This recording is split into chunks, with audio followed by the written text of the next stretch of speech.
Good morning, everyone. Welcome to another episode of Vietnam Innovators. I'm your host, Hao, as usual. Thanks for tuning in week in and week out. We have a guest today. He's taken his car all the way over from Ho Tram. I think it's about an hour and a half on the new expressway. For those of you wondering to go to Ho Tram or haven't been yet, check it out. It's really fast to get there now. Walt, thank you for making your weekly commute out to Saigon, Ho Chi Minh, to say hello to our audience today. Well, thank you so much. I appreciate the opportunity to talk to you and talk to a friend. Yeah, no, thank you so much, Walt. And we usually share the boardroom at the American Chamber of Commerce in Ho Chi Minh City, and I see our mutual interactions all the time. But today, I want to focus on your actual 24/7 job, which is CEO of the Grand Ho Tram. Taking inspiration from the graceful crane that embodies a spirit of freedom, joy, and adventurous exploration, the new emblem of the Grand Ho Tram positions this destination as District Happiness, a unique identity offering top-notch entertainment and travel experiences. Come to District Happiness, where you can be the best version of you. This is your place to be freedom. The Grand Ho Tram welcomes you to District Happiness. Why don't we just start with an intro? Like, what is the Grand Ho Tram for those of you that don't know? Walt can share a little bit, and what do you do there exactly? Yeah, sure. Grand Ho Tram is one of, if not the largest, integrated resort in all of Vietnam. Right now, we have close to 1,500 hotel rooms, which are made up from one tower being Intercontinental, one tower being branded Holiday Inn Resorts, and then we have Exora One, which is a combination of a condotel and some villas. But in addition to that, there's a golf course recently named not only the #1 golf course in Vietnam, but the #1 golf course in Southeast Asia. So we're very, very proud of that, and that kind of puts us on the map as well. Awesome. But we host conventions, and we're an event-driven property. So we try to have a lot of creative ideas, different events, to try to cater to different people who have different interests. Okay. It's been around for about a decade, maybe longer Yes. now. So one of the more, I guess you could say, original developments. And I have to say, having lived here for almost a decade myself, it's one of the few that have been truly successful and have the longevity. And you guys are always refreshing, of course. Why don't we just start there, Walt? So my next question for you is everything from integrated resort model to the golf courses. Those are relatively new kind of concepts, largely speaking, in Vietnam. How have you guys managed to maintain that longevity while so many new developments are opening throughout Vietnam? Not just here in Ho Tram, where you guys are, but throughout the country. There's so many options. Yes. How do you maintain that innovation? And what are your thoughts about that concept in total, integrated resort? Is it thriving in Vietnam? Is it the future?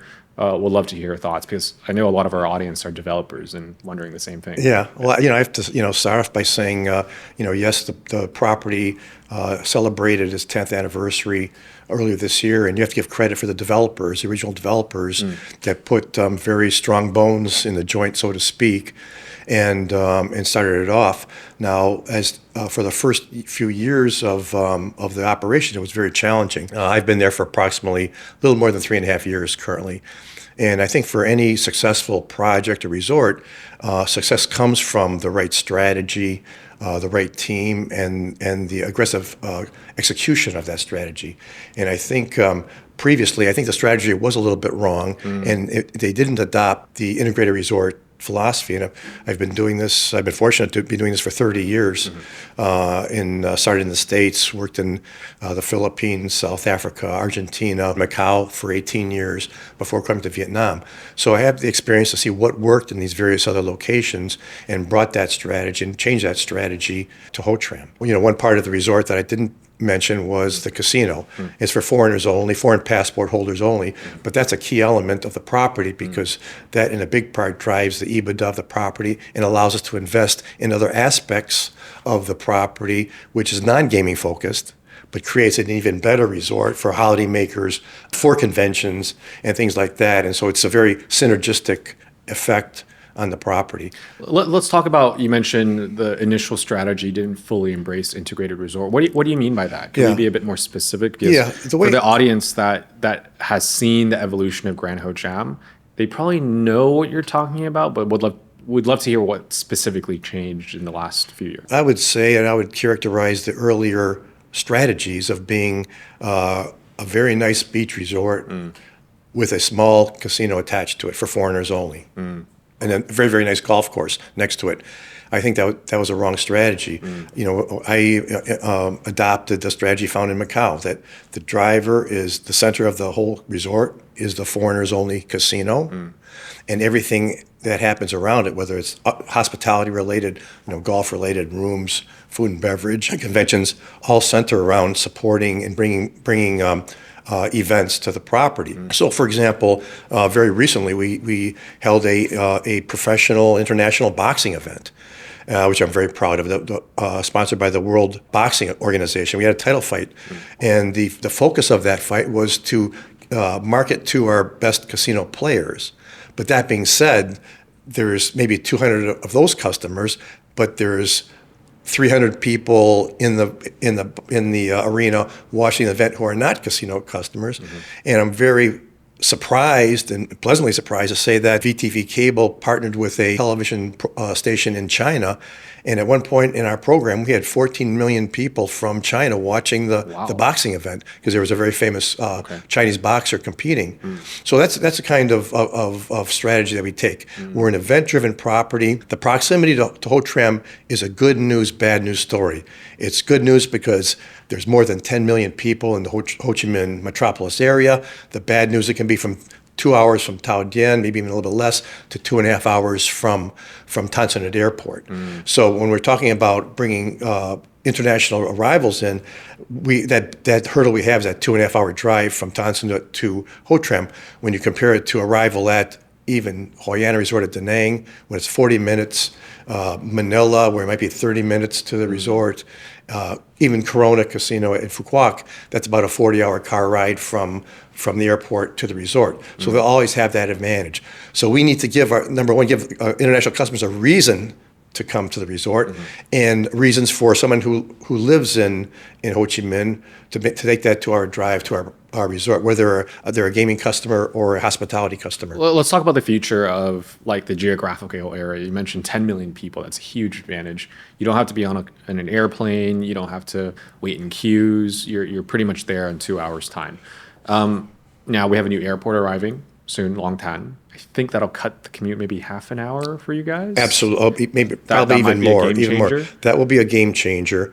The combination of the new airport at Long Tan and the improvement of the road system between Long Tan and Barrio Vung Tau in general will certainly be a game changer, because then the time the travel will be similar to Da Nang, Phu Quoc, Manila, Singapore. So we're really looking forward to that as a big contributor to the future of the Grand Ho Tram. So in 5 to 10 years' time, let's say, well, you've been with the business for 3.5 years now. The next 3.5 years, how do you see the business evolving under your leadership? What is there to look forward to? Like, I know that you guys did a rebranding exercise recently, I believe. Maybe you could touch upon that, among other perhaps infrastructure changes and whatnot. Yeah, I'm not sure I'll be here in 10 years, but I can maybe see the future of 10 years from now. And, it brings to mind reactions of living and working and assimilating into the culture of Vietnam. I compared Vietnam to China maybe 20 years ago in its very nascent stage, very early stage of its economic development. And I can sense the initiative of Vietnam, the youth, the creativity, the drive, the partnership between the government and the business community, which I believe is very strong. And sometimes I even think that the citizens of Vietnam themselves can't see the future of that because they're too ingrained in the day-to-day lives. But I see a very bright future for Vietnam. So again, the infrastructure is critical. The fact that our market in Ho Chi Minh is defensible. For example, if a foreigner in Ho Chi Minh wanted to go to a casino anywhere else, they're going to have to get on an airplane. And they're going to have to drive to the airport, get on that plane, fly, drive, et cetera, et cetera. There is no gaming operation closer to Ho Chi Minh than we are. So as long as we're the choice of our customers, then that's very defensible. If you're trying to fly in international customers, even if you have a new airport at Long Tan, those customers still have many choices. They can fly to Singapore, Macau, Las Vegas, Korea, Da Nang, Phu Quoc, but that's our closest market, and it's defensible and critical. I've always observed that Every successful casino operation on this planet in the history of casinos has as its primary market a local component. That's its primary component. What does that mean? Macau is Macau not because customers are flying in from Shanghai or Beijing. It's because Guangdong province has 100 million people to it. And Macau's the closest gaming destination to it. Vegas is Vegas not because people fly in from Boston, Chicago, and New York. It's because it's a 4-hour car ride from SoCal. So in that same sense, we benefit from Ho Chi Minh. And when that connectivity improves because of the infrastructure development, both airport and maybe the road system even having a bigger impact, that'll portend well for Grand Ho Tram. So before I move into the property a bit, your team and how you run the property, I want to talk about the regional kind of factors at play that impact the gaming industry, these integrated resorts kind of thinking. So I want to touch upon the accessibility factor. Ho Chi Minh, 10 million people. Guangdong province, 100 million to Macau. But those are two technically different territories, so they can cross over. I think in China, people aren't allowed to gamble in That's mainland correct. China. So Macau is a correct. different territory. They can do that. Ho Chi Minh City, Ho Cham, not really. So who are the foreigners that are coming today to Ho Cham Integrated Resort? Are they the ones already in Ho Chi Minh? Are they double passport holders potentially? I don't know how that Yes, works. that's a good Or are they question. from abroad? All of the above. Okay. All of the above. A primary market would be expats who live in Ho Chi Minh. They might be factory owners. They might be executive of large international companies. They could be dual passport holders, VQ as you will, who left Vietnam and then came back. And then on top of that, we do have teams that are located in Korea. And we have a team that's located in Taiwan to attract gaming customers who they've developed relationships over time because those marketing teams have worked in places like Macau or Manila. There's many factors that paints the competitive landscape.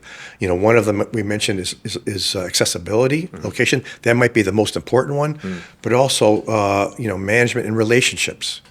The gaming industry is built on relationships. So if I entertained someone during my 18 years in Macau, I have a good chance of drawing that customer to Ho Tram. I had one casino agent who I had originally met when I worked in the Philippines. He was from Malaysia. And when I worked in Argentina at Iguazu Falls, the famous waterfall system, he literally flew 40 hours from Malaysia to Iguazu Falls, Argentina, to support me in my operation.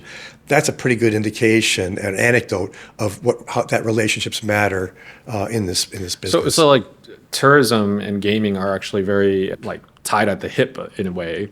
Like people are motivated to try different gaming opportunities around the world. Maybe sport, maybe just traditional, for example. It's almost like the regular tourist going to see Big Ben or the mosque at Istanbul or something. It's a form of niche tourism that's actually quite large. Yeah, it's funny you should mention that. And as it brings to the point a couple of things. Number one, I was in the elevator at Grand Ho Tram about a month ago, and I shared an elevator with a Westerner who was going golf again. I said, "Where are you from?" He said, "I'm from Germany." And he goes, "Why are you here?" He goes, "Because I have a bucket list of the top 50 golf courses in the world, and my hobby is traveling and playing golf in the top 50 golf courses." I didn't even realize that was a thing, but obviously it is. So there's multiple market segments that you can attack them simultaneously. People would ask me, "Are we going after VIP business, or are we going after the mass business? Yep. Are we going after the MICE business or some other, whatever?" And I say we go after all markets simultaneously, and we have marketing teams that can focus on these various markets and focus 100% of the time on those folks. So that one team is in Korea, trying to bring Korean customers to the resort. We have folks in Ho Chi Minh City. They're trying to go after the convention business in Ho Chi Minh and bring them here.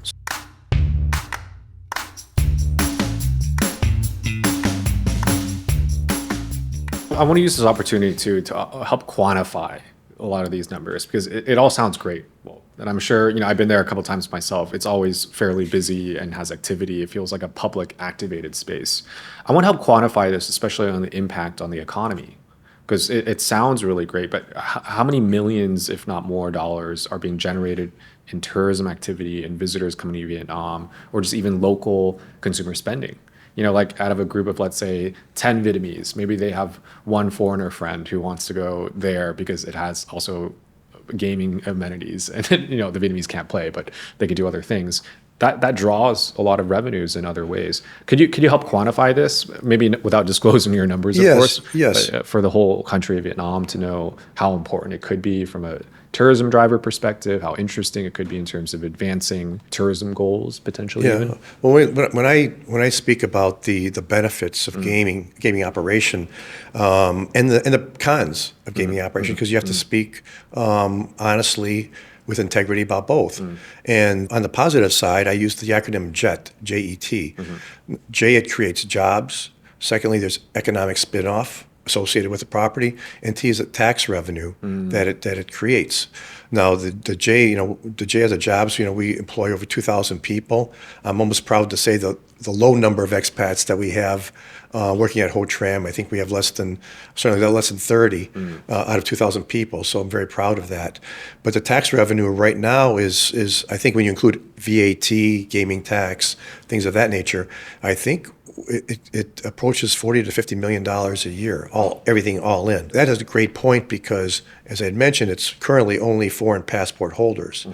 But there's, as you know, in Phu Quoc at Corona, they have a pilot program that they're allowing Vietnamese citizens to gamble there and test it. And I think if it's a successful test, which will finish in about 2 years, they'll consider to expanding that pilot program to the properties. Do you know anything about that pilot program by any chance? Like the results thus far? Has the industry shared any insights? Yeah, it's interesting because to get to Phu Quoc, it's a good news, bad news. The good news is there hasn't been a lot of negative social impact viewed in Phu Quoc. But that being said, you still have to fly there, almost like a foreign destination. It's been insulated. So it hasn't been as successful as it might be. But there are big players that go there historically. I don't know currently what's happening there, but I know there's a few big Vietnamese players who have played there. Yeah. And the point I'd like to make is that if Ho Tram was included in this pilot program, the tax revenue generated would probably increase from 50 million to maybe 150 million US dollars every single year. So I'd be very proud to be able to turn over a check of 150 million dollars to the province every single year. Just think of the healthcare systems, the road systems, the drug programs, things of that nature, environmental programs that could be funded by that extra tax revenue. And that gives me, as a casino executive, more positive feelings than anything else. So I like the acronym JET. Do you have one for the cons? I do. And it's MOS, M-O-S. MOS. Okay. Number one is moral issues. There are some folks that feel that all gambling is immoral. And if they have that view, I don't try to change their mind. I just ask them to be consistent in that position. So, for example, if casinos are bad, then church bingos are bad. Then lotteries are bad. Then sports betting is bad. Then poker is bad. But as long as if you want to maintain that position, I'll accept it and I respect that. Always organized crime. People concerned that there's too many gangsters in casinos. And being in this business for 30 years, the casino industry is more highly regulated than just about anybody else, except maybe the nuclear regulatory commissioners or somebody like that, because we record every customer walking in the door, we record every chip that's being purchased, we record every cash out when the player is done playing and he's cashing in his chips. We have 2,000 cameras at Ho Tram. Those cameras are being recorded 24 hours a day, 7 days a week, and that information is being stored for 6 months. As per the requirement of Ministry of Finance. So it's very, very highly regulated. And I don't want to disappoint anybody, but they're not going to see Robert De Niro or Joe Pesci walking into the casino at Ho Tram. That's more in the movies than in real life. It's much more of a highly regulated business, circulating around mathematics and statistics, probability, and good customer service. And then S is the social costs. Yes, there are some people on this planet that gamble too much. Yes, there are people who wreck their family lives by gambling too much. But I will say that there are many programs that try to minimize that impact, reduce that impact, and address that impact when it does occur. I always only half joke that I don't see a sign in front of McDonald's that says, "Don't eat here, it's unhealthy for you." Right, right. But I see plenty of signs in front of casinos saying, if you have a gaming problem, call this number. Or our staff that's actually trained to identify customers that might be gambling a little bit too much. Right. And I have no problem whatsoever telling a customer, "I'm sorry, I'm looking after your interests. You can't gamble here anymore." And they threaten lawsuits, they threaten this, they threaten that, and they never follow through on that. And I'm most proud of doing that than anything else. Yeah, fascinating insights. It reminds me of a documentary I just watched about, we're both Americans, so we know this, Kraft cheese. So it started something like 100 years ago, and cheese 100 years ago was very historically difficult to enjoy because it got bad very quickly. You need to refrigerate it, etc. The shelf life was very low. But then the owner of Kraft started the single serve cheese, and the Kraft singles, I think they called it, or variations of that. Yes. And that it created a whole industry for longer shelf life cheese, and it opened the door for affordable cheese too. Actually, the biggest buyer of cheese back in the day was the American Army, because he at the time and created a version of the cheese where the U.S. soldiers can going to Germany and Japan or the Pacific could enjoy it without having to rely on a shelf life of 2 days or something like that. Yeah. And that expanded in the 50s and 60s and 70s where homeowners, young people were rising, but they wanted to enjoy nicer things without breaking the bank. And it exploded. But as you can probably guess, to my point, that cheese was also not very healthy for you. People started asking questions about the preservatives, about the additives. Slowly it attacked away. And if you look at the revenue share of Kraft, it just like skyrocketed through the 1900s, and then it collapsed in the last 10 years compared to the last century. And actually Warren Buffett, who's in the not majority, but very big shareholder of Kraft, he literally noted that precise example where consumer shifts and trends and even understanding changed, where people started to understand those things. I think, and thank you for sharing the gaming stuff. I don't know any of those things. I see it from the outside, and yes, I see those signs, and I know why it's regulated in a certain way, and in some ways I agree with it, in pretty much most ways actually. But with that said, there's always another page to consider, and I think the contributions to the economy, job creation, they're huge, and those things we don't really know. Yeah, it's not, it's a question that every jurisdiction has to weigh with from their own point of view, the pros versus the cons, and they decide whether to legalize or regulate casinos or not. It's simply a matter of that, and I respect anybody's opinion or any jurisdiction's opinion that says it's that we shouldn't allow it. Yeah. First is a recent rebranding. I know you guys have a new recent shift about appealing more to like younger people, perhaps in the Ho Chi Minh City area. Maybe you can touch upon the motivations behind that rebranding. Why? What about the old branding didn't really relate to your management team today, and what do you hope to achieve out of that? Yeah, I think the big difference was that the historical branding involved a very luxurious perspective, and there's no question that Intercontinental, the old Grand, was very luxurious, but that's not what everyone wants, and maybe not what the young generation wants.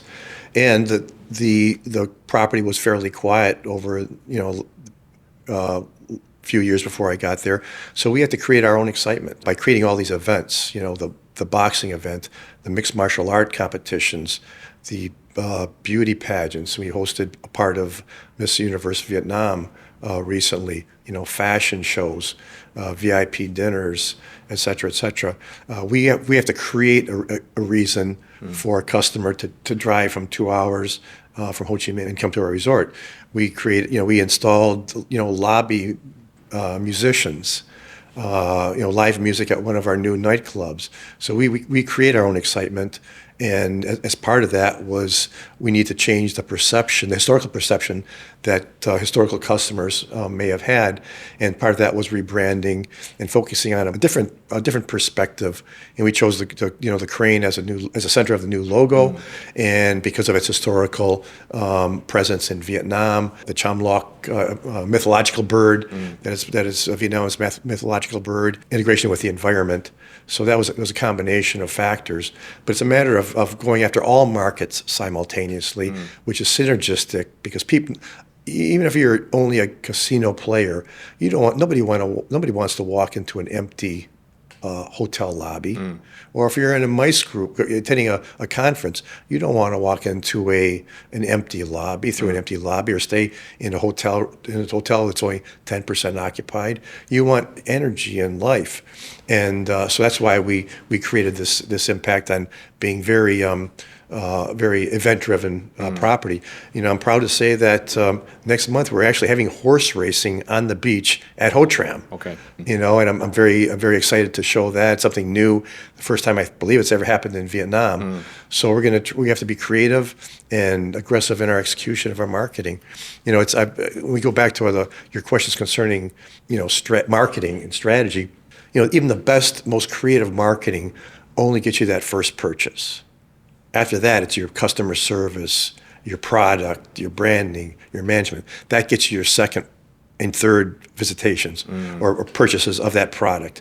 And so we have to make sure that we don't disappoint the customer when they walk in the door, or when they walk in the door after a 2-hour car ride from Ho Chi Minh, they go, wow, if they're here for the first time, we didn't realize that this existed. Yeah. Or we were at Ho Tram 8 years ago and it's changed dramatically. And that was the impetus of the change, is making a change. All these new. Let me step back a little bit. So in Vietnam, I recently read a report. It's 11 months into the year, and we've exceeded the goal set by the tourism board, or the government, I believe, about number of visitors coming to Vietnam. I think some groups are more than others. I think, for instance, the Koreans have come in mass. For sure, they've returned with a blomp, and they're very happy to be back in Vietnam. The Chinese customers have not. But Yes. we've seen also a surge in Indian travelers. Yes. There's a lot of new flights from New Delhi, from Mumbai, other places. How has the composition of, let's focus on international travelers for a second. That's a very How good has question. that changed over the last, let's say, 12 months in unexpected ways? Let's highlight that first. Yeah, well, actually, a couple things. To be successful with an international niche, so to speak. Let's talk about the Korean market, in Chinese diaspora market in Ho Chi Minh. You have to become part of that culture. You have to, assimilate into that culture. In my international postings over my career, I've seen a lot of international executives that they live in their own bubble of expats, and they don't really become part of the community. And part of our success is us going and becoming part of the Korean community, the Korean Association, the Korean Chamber of Commerce, Korean golf tournaments, Chinese associations, things of that nature. And that's been a big part of our success of trying to win one customer at a time. I'm the CEO of a company, a large company with 1,500 hotel rooms, 2,000 staff. I want to win one customer at a time. Right now, about 40% of our business is from Korean customers.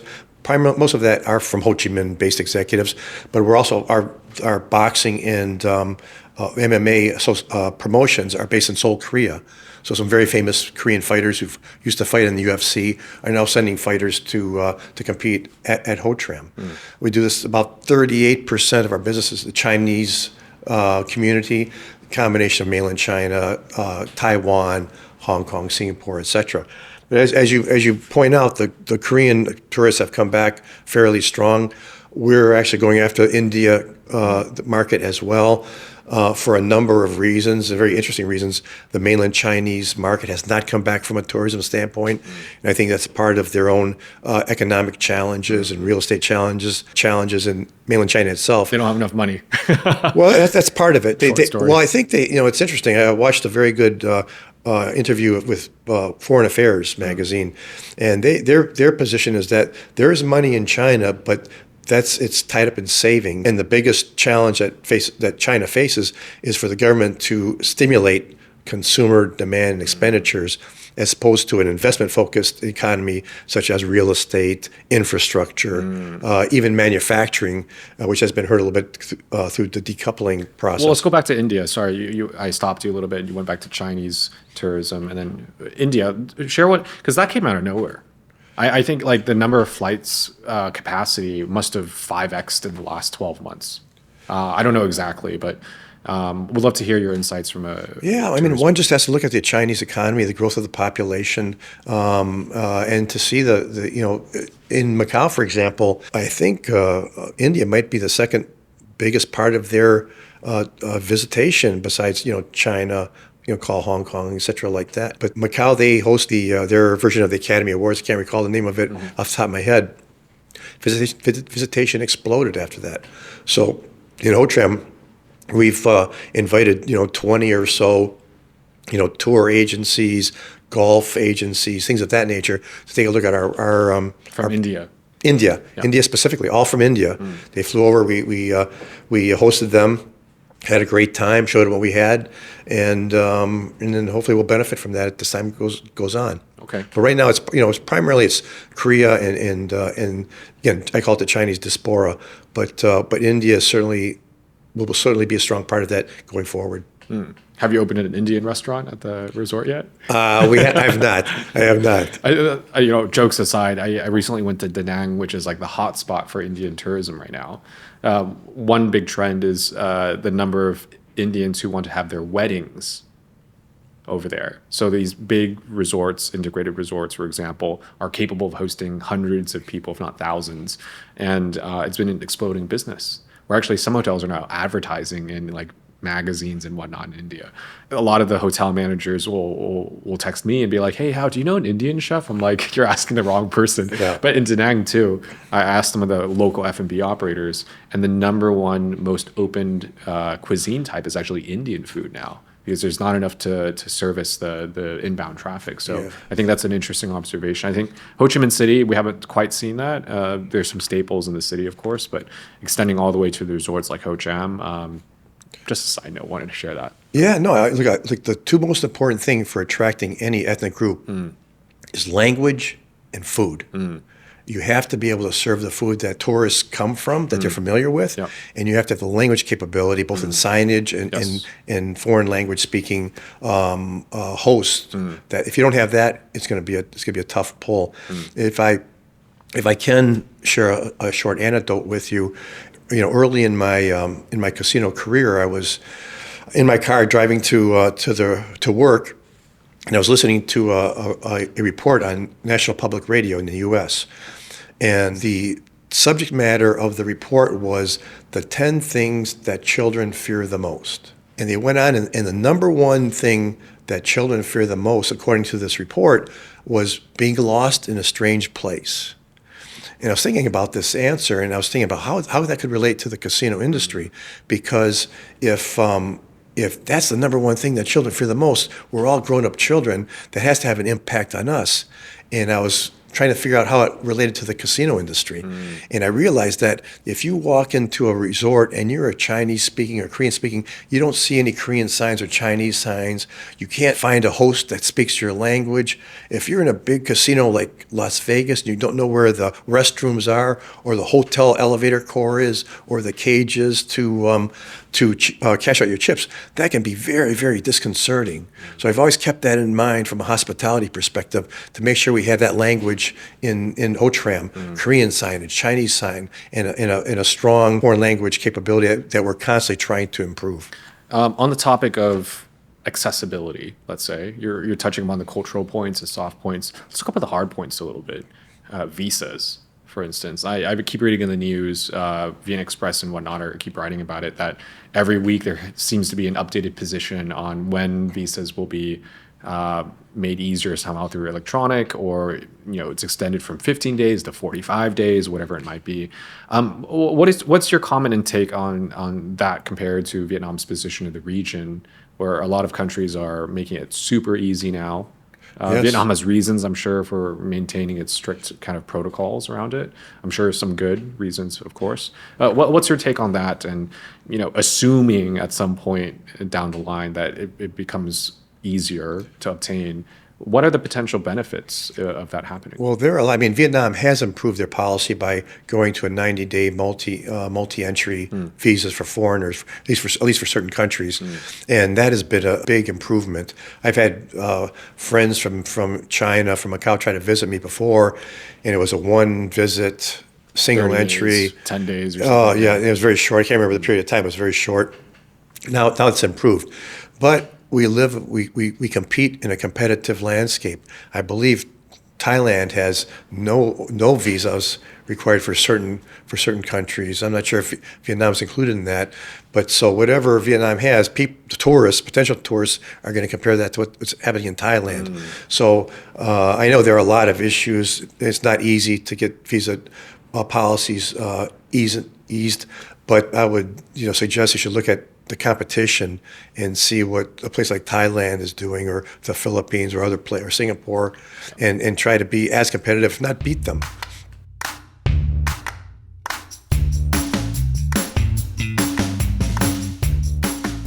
Well, I keep going back to it. I want to talk about your team a bit more. You mentioned 2,000 staff. It's enormous. What are the differences of leadership and management that you have to apply in an integrated resort that has so many different elements moving compared to your traditional resort? I'd love to hear your take on that. Yeah, you may know, before I was in the hospitality, the casino industry, I was a pilot in the U.S. Marine Corps for 15 years.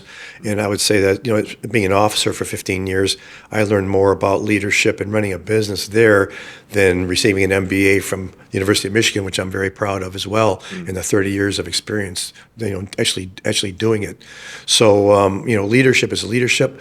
A lot of times people define or look for leadership as if it's one single commodity, like it's red or blue or 15 or 20 or yes or no. But, the elements, there's probably 50 different elements of leadership, initiative, endurance, speaking truth to power, risk taking, taking responsibility, leadership, things of that nature. So it's a combination. It's a plethora of different elements. And so at Ho Tram, and as I did at other places, I try to maintain the same elements that I learned and developed in the Marine Corps. Taking care of your team. In the Marine Corps, there's a famous saying that says, "Officers eat last." Mm-hmm. Officers eat last. It's 3 words. What does that mean? It means you take care of your people before you take care of yourself. And people pick that up very rapidly. And I've seen in business that is not very common.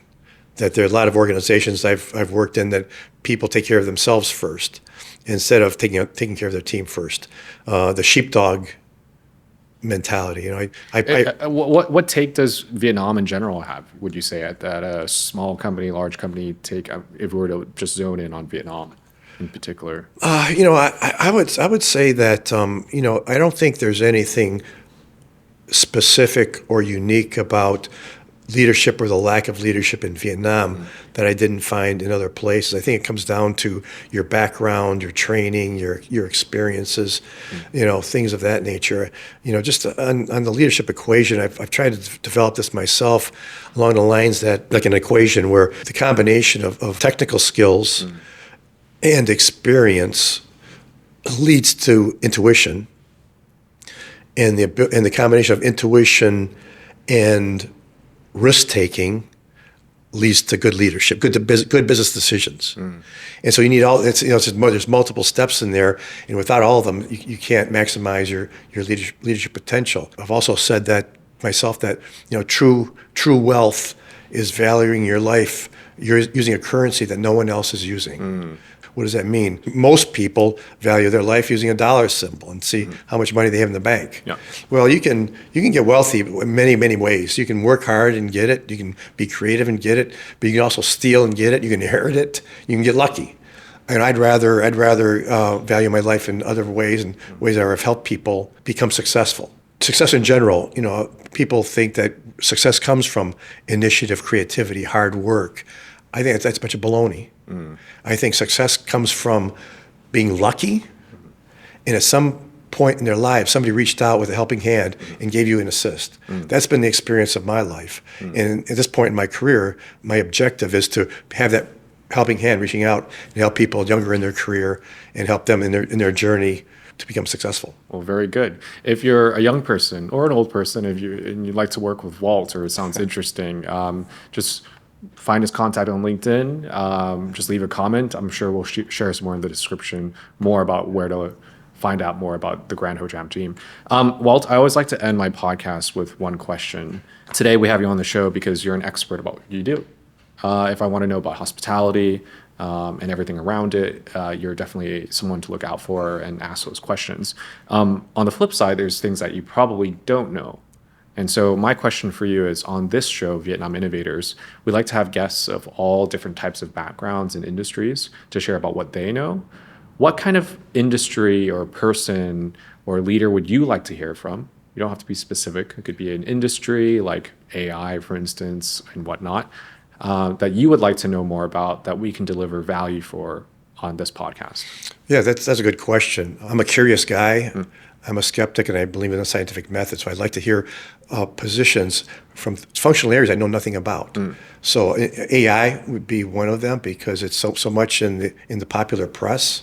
You saw just recently that the stock price of Microsoft went through the roof when they just hired a key AI executive. Yep. Sam Altman. Sam Altman. So that was very interesting. Yep. So that's something I don't know much about, and would love to learn about. The general answer is, I want to learn about anything I don't know anything about. I'm most curious about that. You can learn too much about something, and to be an expert in anything, you have to focus on that task, excluding everything else. If you really want to be the world leader in that particular subject. So I play chess fanatically, and I train jiu-jitsu, the martial art, fanatically, but I'm certainly not the world's expert on that, because I know that to become the world's expert at those exercises, you have to exclude everything else. And I'm a curious guy.